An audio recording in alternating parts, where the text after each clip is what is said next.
নমস্কার। ক্যান্সার এই নামটা সত্যি খুব ভয়ের।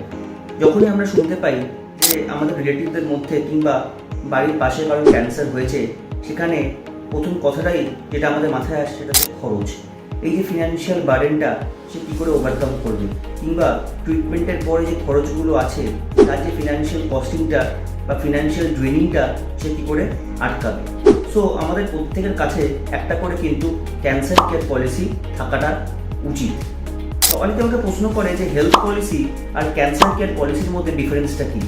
হেলথ পলিসি থাকলে আপনার যদি ক্যান্সার হয় তাহলে তার যে ইনপেশেন্ট হসপিটালাইজেশন কিংবা হসপিটালে ভর্তি হয়ে যে খরচটা সেটা আপনি আপনার হেলথ পলিসি থেকে কিন্তু পাবেন।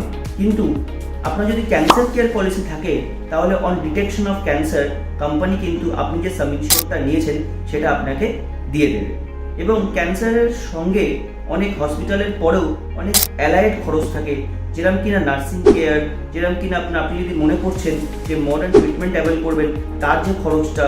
থার্ড হচ্ছে আপনার যে রেভিনিউ আর্নিংটা বন্ধ হয়ে গেছে কাজের জন্য, সেটাও কিন্তু আপনি এই যে টাকাটা পাচ্ছেন অন লামসাম টাকা, সেটা দিয়ে আপনার একটা হেল্প হতে পারে।